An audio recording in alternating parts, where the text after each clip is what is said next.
right, episode 31, negativity. But I titled it The Knowledge of Good and Evil. Case in point, the knowledge of good and evil. Actually, I was just saw in a group me this girl who's doing her own Bible study. It's good to be, first of all, that I need to talk on that, so who you associate with, but they're the ones who will reinforce or dismantle your values, right? I'll just say reinforce certain values, good or bad. But she was reading her Bible and she was talking about Genesis, and she says, isn't it interesting how in the verse it says, when you eat from this tree. He didn't say if, he said when. Which suggests God knew he was going to eat this damn fruit eventually, one way or another. So he already knew. Also in Revelations it says the Lamb was slain before the foundations of the world, so he already had a solution before we had the problem. But I digress. I should get a shirt that says that. It seems to be my slang. I go down these rabbit holes for your intellectual point. If you didn't know that, read it for yourself. But Google it. Don't make this stuff here. Don't make this stuff up, folks. I just try to connect the dots for you, save you some time. But in any event, context clues. So, the knowledge of good and evil. What's great is that, our brains are a double-edged sword. Your mind is like a garden. It doesn't care what you plant. Planting as in the ideas you like to germinate on. You'll notice that a difference between a garden and a forest is that a garden, when you look at a garden, it's not wild. Someone had to do some work to make it look like that. It's designed, it's orderly, it's structured. It's not, you don't just walk around in the forest and, oh, look, a garden. I'm glad this forest just did this all for a sudden. No. A forest is just out of control. It's got weeds growing everywhere. They don't care. It's out of control. That's the difference. Now, your mind can be a garden or a forest. The question is, do you filter everything that goes in it? I want to leave you with this. I say that every time and then we go for another 5 minutes. Did you know, I'm sure I've said this in other audios, but it bears worth repeating. Did you know that the amount of information we receive on our cell phones, before we had cell phones, so people that have cell phones and people that don't, okay? So the information from your cell phone, I don't know what it's referring to. I think it's just saying that if you just have a cell phone, that alone, you're getting bombarded with information. God forbid if you're doing Facebook, Instagram, and all that other swag. They're doing brain scans on kids to determine their mental state. But in any event, you have a cell phone. I'm going to make it like baseline. They say the amount of information you get in a single month is worth a lifetime, not a year, a lifetime of information you would get without a cell phone. Think about that. So in other words, in a single year, you have already lived 12 lives. That's how much your brain's being pounded with information. The reason why people don't care or they're apathetic, well, you may not have seen this Dave Chappelle skit, but it bear worth watching. I don't know what it was. I remember he said the reason why a lot of people, millennials and so on and so forth, are so emotionally unavailable is because just before they can care about this catastrophe, guess what? This one shows up. And just before you care about that one, another one shows up. It's like every day we are getting hammered with, oh my gosh, look what's happening. Now, am I saying we shouldn't care? I'm not saying we shouldn't care, but they call this term in psychology compassion fatigue. That's right. You can be tired of caring. Our brains were not designed to care about everything all the time. I know you've seen shirts in the marketplace that say, be kind. I got news for you. Sometimes you just say, shut up. You ain't got time to do that 100%, and whoever is making that standard is a fool or lying to you. There ain't no way that's healthy. Impossible. Human beings are finite creatures. We have done amazing feats, but that's because we have this thing called balance, and we focus on niches, sacrifices.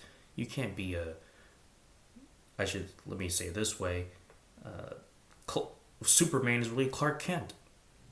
You can't be Superman all the time. There is a kryptonite moment in your life. And the fact that we create these personas, this mask, this hero complex, that you have to be everyone's savior all the time, while meanwhile you yourself are burnt out. I bring all this up because I know a lot of pastors, they quit. Done. And it's like everyone's like, oh my God, why would he quit? He was the pastor. And it's like, well, he's also a person. It don't pay well, folks. Unless you're a mega church, that's a whole nother conversation. You're serving till your face falls off. And what do you got to show for it? People that basically leave your church and they don't put any money in the box, and they certainly don't study their Bible like they need to. And what are you doing? Bending over backwards. And you got nothing to show for it. Now, granted, you probably should be doing it for people. You should be doing it for your Heavenly Father. I know I'm going down these tirades, but I'm giving you these examples, right? The point I'm trying to illustrate here is this.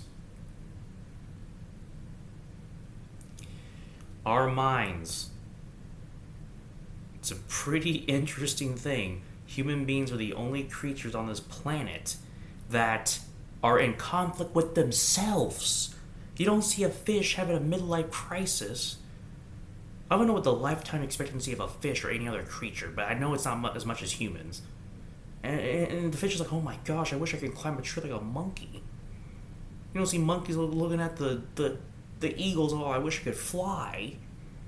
It's always human beings that are just at their own throat. And each other's throats, obviously. Why is that? The knowledge of good and evil. Now notice I said good and evil.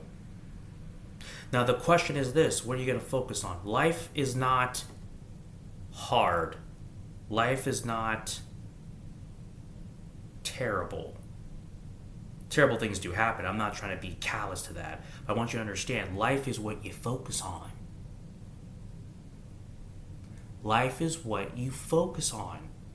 Isn't it interesting how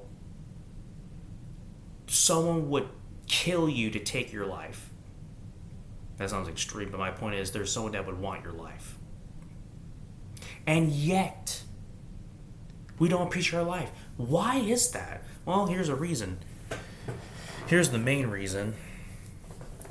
Familiarity breeds contempt. One of the best things of your life are your heart, your love for your country, your dreams, goals, and ambition, and yet you take those things for granted. Why? Because you have to pay for it. You got it for free. You only care about it when you go to the doctor. And next thing you know, your Facebook posts start changing. Oh my goodness, I care about XYZ cause. You don't want to know why? Because the cause has become your because. Oh, I'm going to have to say that again just for myself. Your cause, the cause has become your because. It's interesting how you only care about stuff until it's your problem, until it's your skin.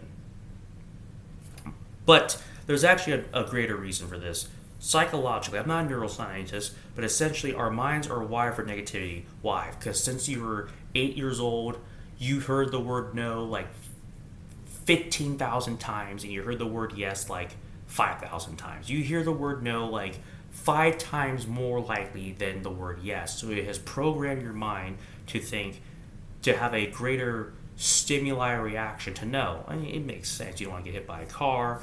You don't want to drink rat poison. You know, you're a baby. Your parents are probably using the language that gets your attention. Unfortunately, it has a detrimental effect to your psyche. So you have to reprogram yourself. But I want to go one step deeper than that.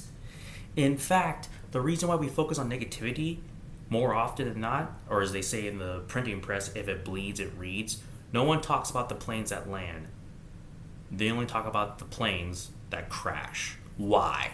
Because our minds are wired to focus on negativity for our survival. It is more imperative, listen to me now, it's more imperative for your brain to remember and recall the things that harm you.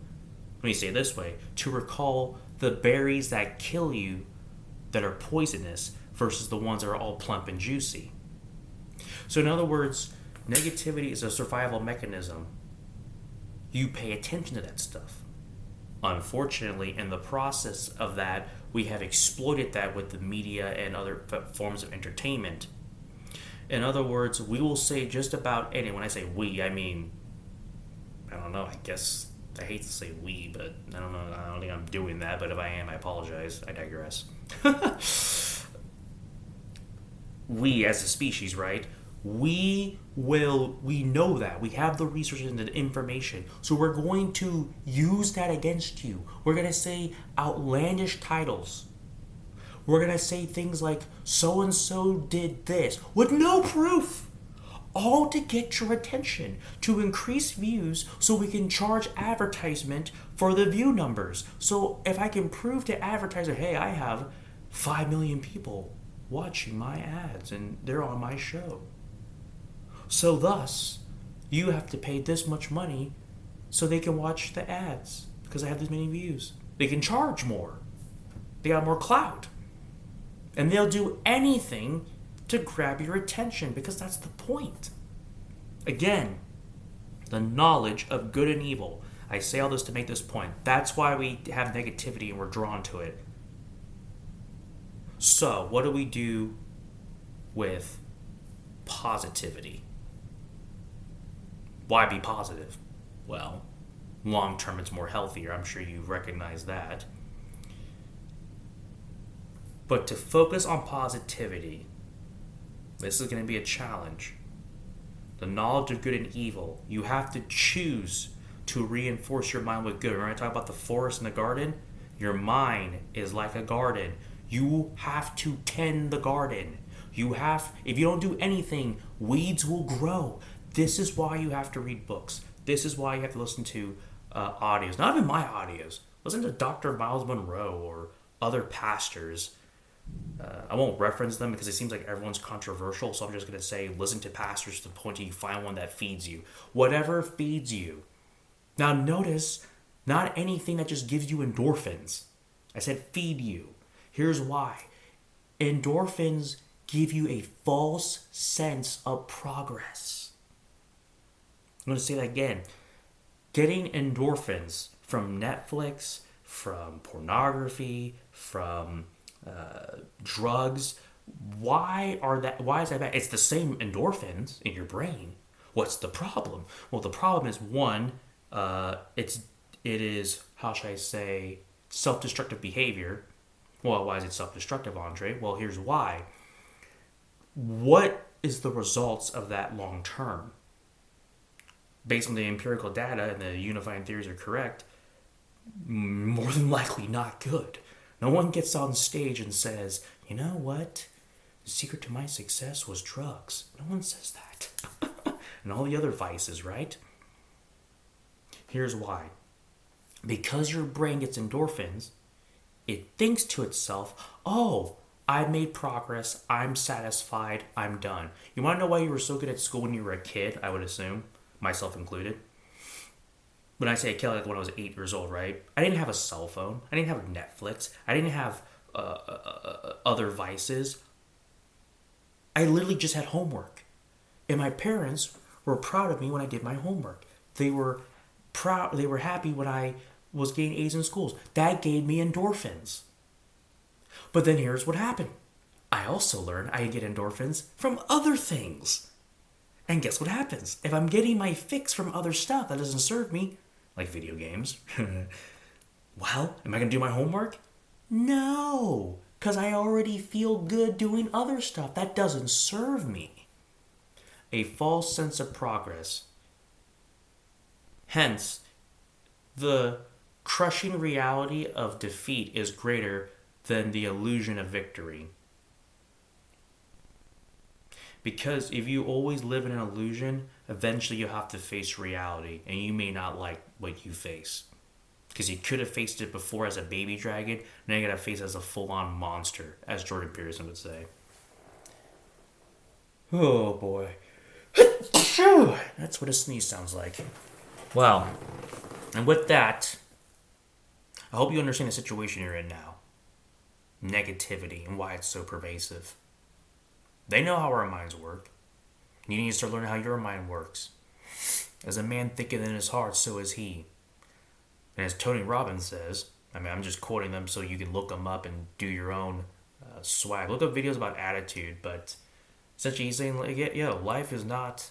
Well, I hope I don't come off like I'm stealing their stuff. I just want you to go to where I got it. I'm just giving you the cliff notes here, folks. My goodness, it makes you think. But he said life is not good or bad. It's what you focus on. What are you going to focus on? Are you going to focus on what you lost? Or are you going to focus on what you have left? That's probably the biggest deception right now in our lives. We keep focusing on what we don't have when we ought to be grateful for what we do have. I know it's cheesy. I know it's cliche. You may not want to hear that. But let's say death of a loved one. That's rough. That sucks. You want to know something else? What do you have left? That's a serious question. If you can't answer it, you better do some inventory.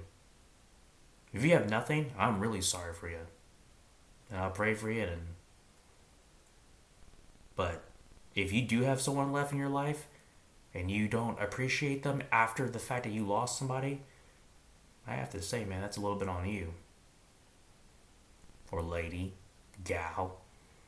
You're going to talk about the cat you lost and you got 2 more cats. You're going to talk about the friend you lost. You got 5 more friends.